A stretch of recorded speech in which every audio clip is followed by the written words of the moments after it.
सो हे hi hello friends. Hopefully आप लोग ठीक ही होंगे। तो चलिए हम अपनी स्टोरी अनोखी मोहब्बत को स्टार्ट करते हैं। स्टार्ट करने से पहले जान लेते हैं कि लास्ट पार्ट में क्या हुआ था। तो लास्ट पार्ट में जो हमारी रिद्धि होती है वो घर पे अकेली होती है, जिस कारण वो बोर हो रही होती है। तो वो आर्य को कॉल करती है और आर्य से बोलती है कि आर्य प्लीज़ घर आ जाओ, मैं घर पे अकेली बोर हो रही हूँ। जिस पर आर्य भी हाँ बोलती है और कुछ टाइम के बाद वो घर आती है। तो वो देखती है कि रिद्धि किचन में कुछ काम कर रही है। तो आर्य किचन में जाती है और रिद्धि को बैक हग करती है। रिद्धि बोलती है आ गए आप? तो आर्य बोलती है हाँ। अभी ये दोनों आपस में बात कर ही रहे होते हैं कि तभी हॉल से कुछ आवाज़ आती है। अब इसके आगे बाहर हॉल में नेहा और ईशान थे। उन दोनों की आवाज़ सुनकर ये लोग अलग होते हैं और किचन से बाहर आते हैं। रिद्धि को देखते ही नेहा भागकर उसके पास जाती है और उसे गले लग जाती है। उसे इतना खुश देखकर रिद्धि ईशान से पूछती है क्या बात है देवर जी, अब रास्ते में आपने मेरी देवरानी से ऐसा भी क्या कह दिया जो ये टमाटर की तरह लाल हुई जा रही है? और आप दोनों हॉस्पिटल गए थे ना, फिर क्या कहा डॉक्टर ने? और फिर वो नेहा की तरफ देखकर कहती है तुझे क्या हुआ है, इतना क्यों शर्मा रही है? ईशान आकर आर्य के गले लग जाता है और कहता है भाभी बात ही कुछ ऐसी है, इसलिए नेहा कुछ ज़्यादा ही खुश है और शर्मा भी रही है। तभी आर्य बोलती है अब सस्पेंस क्रिएट करना बंद कर और बता कि डॉक्टर ने क्या कहा है। तो ईशान बोलता है वो भाई, डॉक्टर ने बताया कि हमारे घर में जल्दी एक छोटा सा मेहमान आने वाला है। ये सुनकर रिद्धि शरारत से नेहा को देखती है तो नेहा शर्मा कर फिर से उसके गले लग जाती है। तो रिद्धि स्माइल करती है और धीरे से कहती है सच में? रिजल्ट से पहले ही एमबीबीएस की डिग्री तो तुम्हें ही मिली है, मियाँ बीवी बच्चे समेत। आर्य को अभी भी कुछ समझ में नहीं आ रहा था। वो नासमझी से उसे सवाल करती मेहमान? कैसा मेहमान? और कौन आने वाला है हमारे घर में? और मेहमान का डॉक्टर और नेहा की तबीयत से क्या ताल्लुकात हैं? आर्य की ये बात सुनकर रिद्धि अपना सर पीट लेती है। तभी उन दोनों के पीछे से दादी माँ मंदिर से आती हैं और कहती आर्य, ईशान का कहने का मतलब ये है कि इस घर में हर किसी का प्रमोशन होने वाला है। आर्य को अभी भी कुछ समझ में नहीं आता है। वो दादी माँ की तरफ सवालिया नज़रों से देखती है तो दादी माँ कहती अरे इस घर में मेहमान आने वाला है और तुम ताऊ और रिद्धि ताई बनने वाले हो। नेहा प्रेग्नेंट है। रिद्धि तो पहले ही समझ चुकी थी, लेकिन जैसे ही आर्य को बात समझ आती है वो इंसान को गले लगा लेती है। आर्य को इतने दिन बाद इतना खुश देखकर रिद्धि भी बहुत खुश होती है। कपूर मेंशन में एक बार फिर से खुशियाँ गूंज उठती हैं। नेहा की प्रेगनेंसी की न्यूज़ सुन के घर में किसी के भी पैर जमीन पर नहीं थे। ये सुनकर दादी माँ भी बहुत खुश थी। उनके परिवार की एक और पीढ़ी उनके सामने इस दुनिया में आने वाली थी। नेहा ने भी आगे पढ़ाई न करने का फैसला लिया था। हर कोई घर में नेहा का बहुत ख्याल रखता था, कोई भी उसे ज़मीन पर पैर भी नहीं रखने देता था। आर्य के परिवार की जो खुशियाँ कुछ महीनों से छिन गई थी वो धीरे धीरे करके वापस आने लगी थी। लेकिन दादाजी की हालत में अभी भी कोई सुधार नहीं हुआ था। रिद्धि नेहा की प्रेगनेंसी सुनकर वैसे तो बहुत खुश थी और उसका बहुत सारा ध्यान भी रखती थी। इधर रिद्धि के मेडिकल की रिजल्ट नहीं आ रही थी, जिसके कारण रिद्धि कुछ परेशान सी रहने लगी थी। अब 2 महीने से भी ज़्यादा का वक्त हो चुका था, लेकिन अब तक मेडिकल का रिजल्ट नहीं आया था और ना ही उसके पीजी का एंट्रेंस का। मेडिकल एग्जाम में गड़बड़ी होने की वजह से कॉलेज वालों ने रिजल्ट घोषित ही नहीं किया था और उसका टाइम दिन पर दिन आगे बढ़ाए जा रहे थे, जिस वजह से कुछ ज़्यादा ही रिद्धि परेशान रहने लगी थी। रिद्धि को परेशान देखकर आर्य उससे पूछती है कि रिद्धि क्या कोई परेशानी है? जिस पर रिद्धि बोलती है नहीं, सब ठीक है, कोई परेशानी नहीं है। ऐसे ही 2 दिन बीत जाते हैं। 2 दिन के बाद रिद्धि और आर्य रूम से तैयार होकर नीचे आ रहे होते हैं, तभी नेहा की आवाज़ आती है। नेहा खुश होते हुए रिद्धि से कहती है, रिद्धि आज मैं बहुत खुश हूँ। तो रिद्धि बोलती है, लेकिन क्यों? इस पर नेहा बोलती है, आज हमारा मेडिकल का रिजल्ट आने वाला है। जिस पर रिद्धि खुश होते हुए बोलती है, सच में? नेहा कहती, हाँ, मेरे पास अभी अभी मायरा का कॉल आया था और वो कह रही थी कि आज रिजल्ट आने वाला है और उसके लिए सबको कॉलेज जाना है। और उसके साथ ही जिन लोगों ने अपने कॉलेज या फिर अपने कॉलेज के थ्रू किसी और यूनिवर्सिटी या पीजी का फॉर्म भरा था, उसका रिजल्ट भी आज ही अनाउंस किया जाएगा। जिस पर रिद्धि कहती है, सच में? ठीक है, मैं अभी कॉलेज चली जाती हूँ। इस पर नेहा कहती है, मैं भी चलती हूँ। तभी ईशान पीछे से आते हुए बोलता है, नहीं, कोई ज़रूरत नहीं है। जिस पर नेहा मुँह बनाते हुए कहती है, क्यों, मैं कॉलेज क्यों नहीं जा सकती? तो ईशान बोलता है, आगे की पढ़ाई तो तुम्हें करनी नहीं है। डिग्री लेने के बाद भी जॉब तो तुम करना ही नहीं चाहती, तो डिग्री लेकर क्या ही करोगी? तुम्हारी डिग्री और सर्टिफिकेट भाभी ले आएंगी और ऐसी हालत में तुम्हें कॉलेज जाने के बजाय घर पे रेस्ट करना चाहिए। नेहा कुछ कहती उससे पहले ही रिद्धि कहती है, ईशान सही कह रहा है नेहा, तुम्हें इस वक्त घर पे आराम करना चाहिए।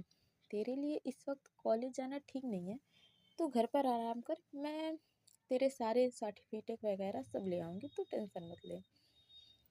आर्य डाइनिंग टेबल पर बैठते हुए बोलती है, रिद्धि अब तो बता दो कि तुमने कौन से कॉलेज में अपना पीजी का फॉर्म भरा है। जिस पर रिद्धि अपना नाश्ता अपने प्लेट में डालते हुए बोलती है, हाँ आर्य, मुझे भी तुमसे इस बारे में ज़रूरी बात करनी है, लेकिन पहले एक बार एंट्रेंस का रिजल्ट आने दो। अगर मैं उस एंट्रेंस में क्लियर हो गई, तभी बताऊंगी कि मैंने कौन सी यूनिवर्सिटी में फॉर्म भरा था। आर्य बोलती है, रिद्धि तुम जल्दी से रेडी हो जाओ, मैं ऑफिस जाते हुए तुम्हें कॉलेज छोड़ दूंगी, लेकिन मैं तुम्हें लेने नहीं आ पाऊंगी क्योंकि आज मेरी ज़रूरी मीटिंग है, तो तुम खुद आ जाना। इस पर रिद्धि कहती है, ठीक है। नाश्ता करके वो दोनों कॉलेज के लिए निकल जाते हैं और आर्य रिद्धि के कॉलेज के बाहर छोड़कर अपनी मीटिंग के लिए जाने लगती है। तो उसे रुककर एक गहरी सांस लेकर कहती है, आर्य, क्या तुम मेरी खुशी के लिए मुझसे दूर रह सकती हो? जिस पर आर्य रिद्धि का हाथ अपने हाथ में लेते हुए बोलती, क्या हुआ है रिद्धि, अब भी कोई परेशानी है क्या? अचानक से ऐसा सवाल क्यों? जिस पर रिद्धि अटकते हुए कहती है, वो आर्य, अगर तुम्हें पता चले कि मैं अगर तुम्हें पता चले कि मेरे सपने को पूरा करने के लिए तुम्हें मुझसे दूर रहना पड़ेगा, तो क्या तुम खुशी खुशी रह लोगी?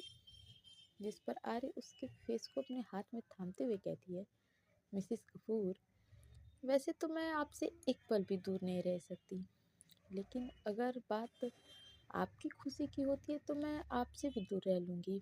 अब मेरी टेंशन लेना छोड़ो और जाओ, जाकर अपना रिजल्ट लो। ये कहकर आर्य उसके फोrehead पर एक किस करती है और उसे बेस्ट ऑफ लक बोलकर बाहर ऑफिस के सॉरी बाहर बोल दिया, ऑफिस के लिए निकल जाती है और रिद्धि भी अंदर चली जाती है। रिद्धि और मायरा वहाँ जाकर सारी फॉर्मेलिटी पूरी करती हैं। तभी उसे जाकर पता चलता है कि उसने जो पीजी का फॉर्म भरा था, उसमें उसका एंट्रेंस क्लियर हो गया है, जिस वजह से वो बहुत खुश होती है। वो जल्दी से बस घर जाना चाहती है और आर्य को ये खुशखबरी सुनाना चाहती है, लेकिन फिर कुछ सोचकर उसकी सारी खुशी एक पल में गायब हो जाती है। उसे उस तरह से उदास देखकर मायरा उससे पूछती है, तो मायरा पूछती है, रिद्धि क्या हुआ है, तो इतनी परेशान क्यों लग रही है? जिस पर रिद्धि बोलती है, तू तो जानती है ना मायरा, मैंने किस यूनिवर्सिटी से अपनी पीजी का फॉर्म भरा है। तो मायरा बोलती, हाँ, तो क्या हुआ? तो रिद्धि बोलती है, मैं आर्य को कैसे बताऊंगी, ना जाने वो कैसे रिएक्ट करेगी जब उसे पता चलेगा कि मैं 2 सालों के लिए उससे दूर जाने वाली हूँ। जिस पर मायरा कहती है, तो तूने अब तक आर्य को ये बात नहीं बताई है? तो रिद्धि बोलती है, नहीं, सुबह कोशिश की थी लेकिन उसे पूरा सच नहीं बता पाई।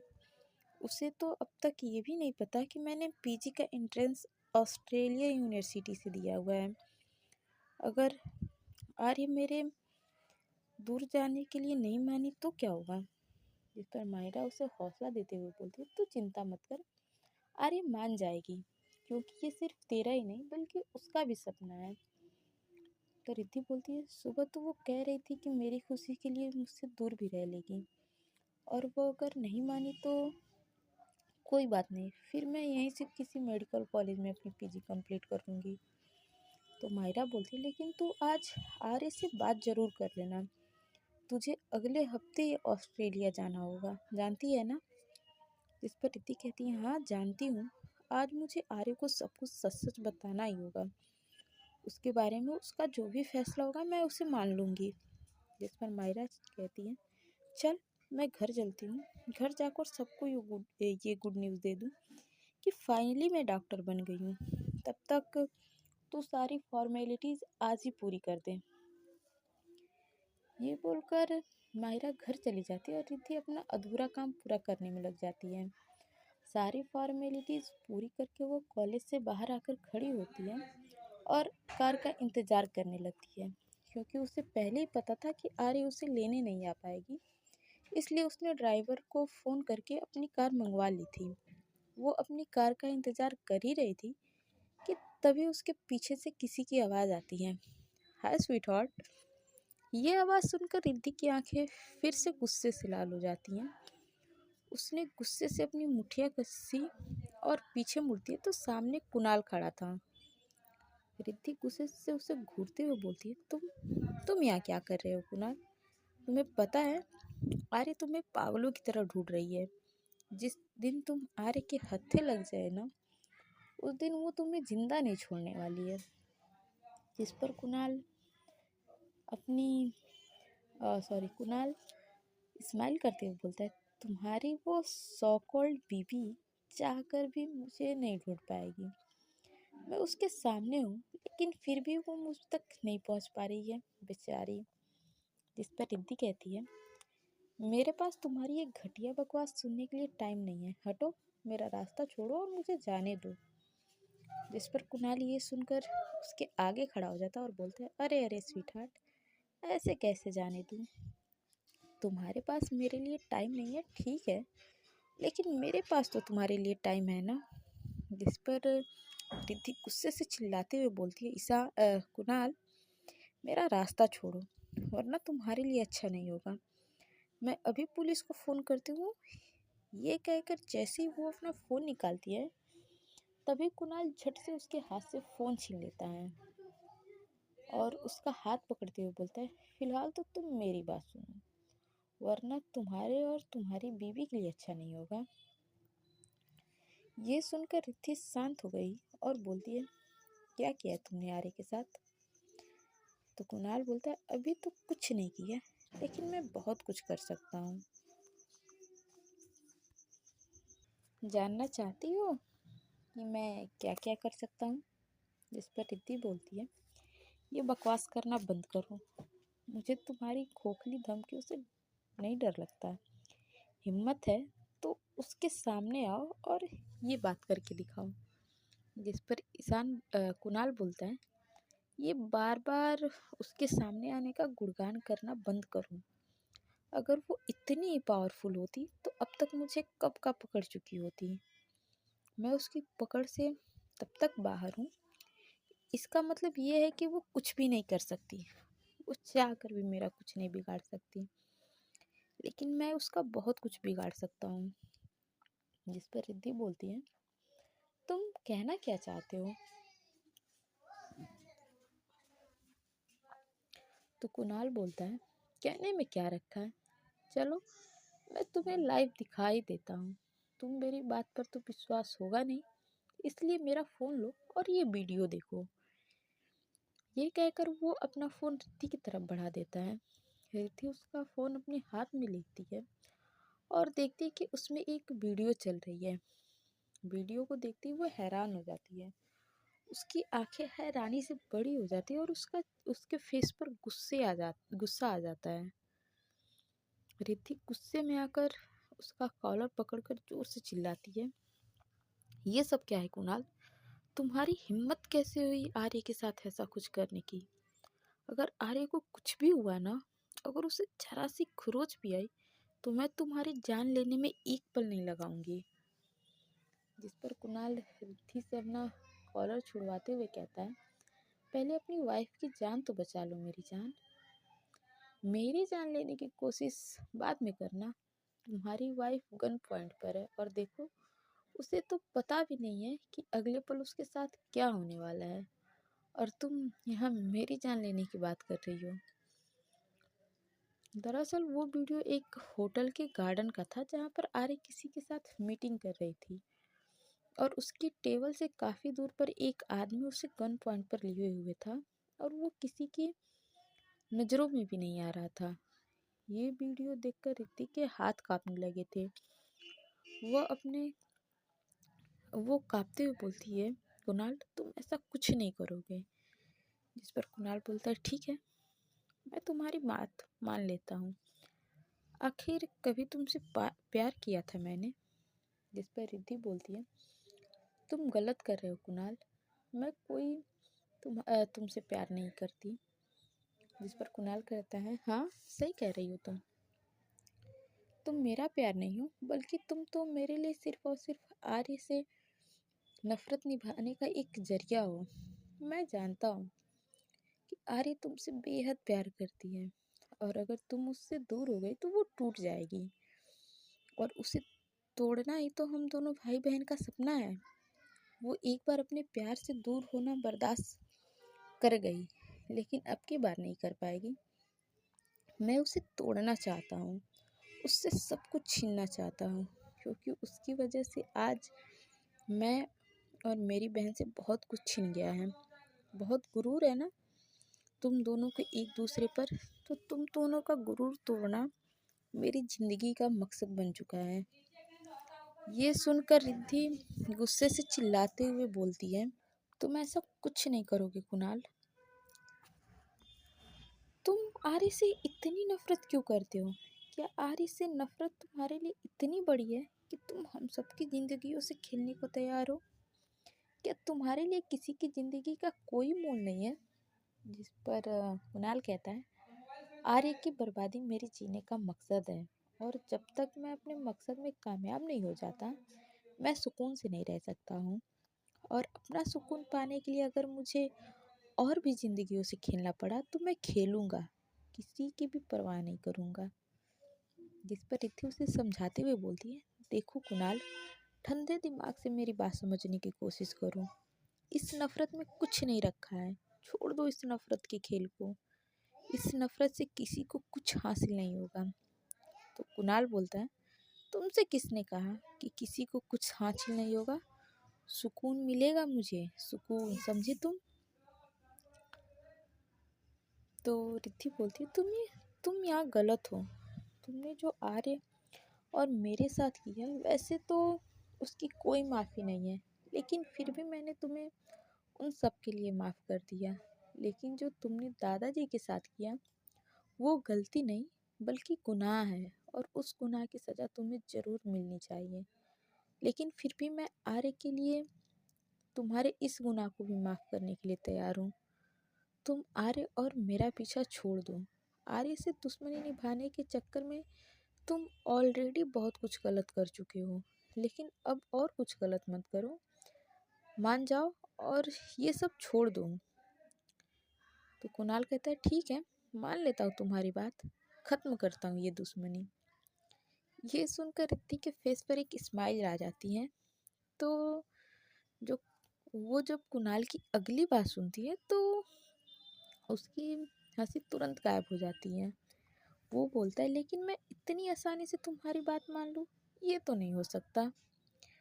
मैं तुम्हारी वाइफ की जान तो बख्श दूंगा, लेकिन बदले में मुझे क्या मिलेगा?